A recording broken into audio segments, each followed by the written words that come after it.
အားလုံးပဲမင်္ဂလာပါ KT Learning Academy ကနေပြီးတော့ပြန်လည်ကြိုဆိုပါရစေကျွန်တော်ဒီနေ့မှာတော့ N3 grammar မှာပါရင်နာနီနာနီခါရာနာနီနာနီခုတ်တူခါရာဆိုတဲ့ grammar လေးနဲ့ပတ်သက်ပြီးတော့ပြောပြတော့မှာဖြစ်ပါတယ်ကဲအဲ့ဆိုကျွန်တော်ဒီနေ့ဗီဒီယိုလေးကိုစပြီးတော့တွားလိုက်ကြအောင်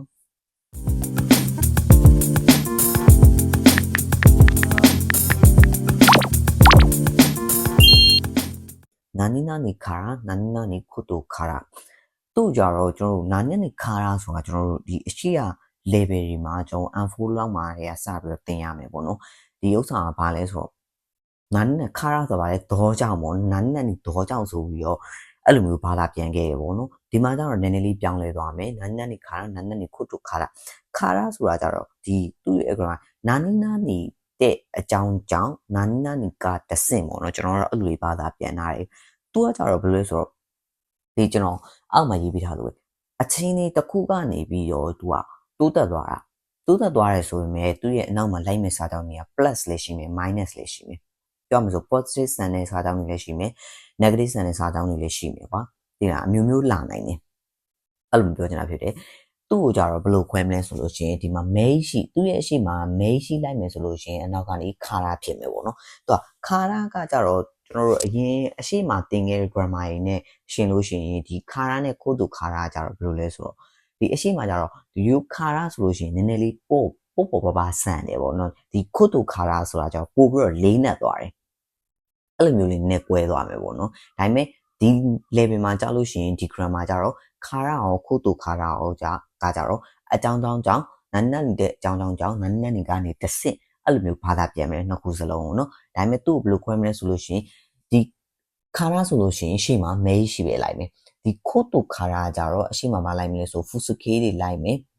နာခီရောရှိလိုက်မယ်နာဆိုလို့ရှိရင်ဓာတ်ကိုဖြုံမယ်နော်တရားတို့ထည့်မယ်ပြီးလို့ရှိရင်သူ့ရှိမှာမဲရှိတယ်လိုက်ပါမယ်မဲရှိဆိုလို့ရှိရင်တော့ဓာတ်ကိုဖြုံပြီးတော့တရားတို့ထည့်ပြရပါမယ်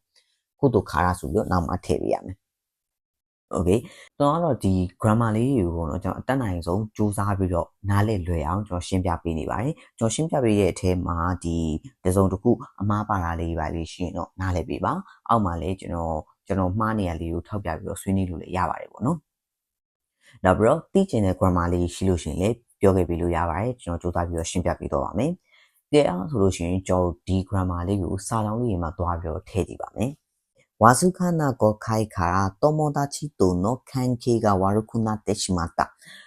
わずかなဆိုတာပြောရမယ်ဆိုလို့ရှိရင်တော့ဝါစုခနာကိုခိုင်ပေါ့နော်။ဘာလဲဆိုတော့နည်းနည်းအထင်လွဲတာပေါ့နော်။အထင်လွဲမှုပေါ့နော်။အထင်မြင်ပြောမယ်ဆိုတကယ်တယောက်နဲ့အထင်မြင်လွဲသွားတယ်ပေါ့။အထင်မြင်လွဲတာကနေပြီးတော့တဆင်းနဲ့တငယ်ချင်းနှစ်ယောက်ရဲ့ပေါ့ပြောမယ်တငယ်နှစ်ယောက်ပဲထားပါတော့။တငယ်ချင်းနှစ်ယောက်ရဲ့တဲ့ခန်းကြီးဆက်ဆံရေးရတဲ့ဘာဖြစ်လဲဝါရုခုနာတဆိုးရသွားတယ်ပြောရမယ်ဆိုလို့ရှိရင်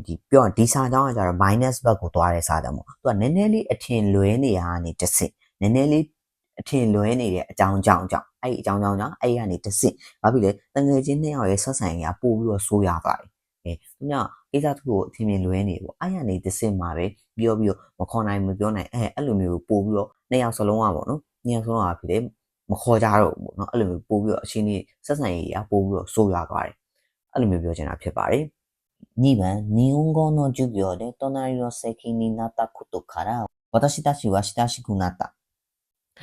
ဒီဂျပန်စာသင်တန်းမှာတဲ့ဘေးနားမှာထိုင်နေပေါ့ဘေးနားထိုင်ကုန်မှာထိုင်ပြောမှဆိုလို့ရှိရင်ပြောချင်တာကတော့ဂျပန်စာသင်တန်းမှာသူတို့ကထိုင်ကုန်ကက်လျက်ထိုင်နေပေါ့နော်အဲ့ဒီကနေတစ်စင်းနဲ့ထိုင်ကုန်ကက်လျက်ထိုင်တဲ့အတွက်ကြောင့်အဲ့ဒီထိုင်ကုန်ကက်ဘေးချင်းကက်လျက်ထိုင်တဲ့အကြောင်းရင်းကြောင့်အဲ့ကနေတစ်စင်းဘာဖြစ်လဲကျွန်တော်တို့တွေကဘာဖြစ်လဲရင်းနှီးသွားတယ်သူတို့အဆတော့မသိဘူးကွာဒီတင်တန်းမှာထိုင်ကုန်ဘေးချင်းကကြတယ်အဲ့ကနေတစ်ဆင့်ပြီးတော့သူတို့ကရင်းနှီးပြီးတော့တငယ်ချင်းတွေဖြစ်သွားတယ်အဲ့ဒါကိုပြောချင်တာဖြစ်တယ်အဲ့ဒါဆိုလို့ရှိရင်ဒါကောင်းတဲ့ကိစ္စဖြစ်တဲ့အတွက်ကြောင့်ဒါဘာဖြစ်လဲ positive ဆန်တဲ့စာကြောင်းဖြစ်တယ်အဲ့တော့ positive လည်းလိုက်မယ် negative လည်းလိုက်မယ်မျိုးစုံလိုက်မယ်ပေါ့နော်အဲ့လိုမျိုးပြောချင်တာဖြစ်ပါတယ်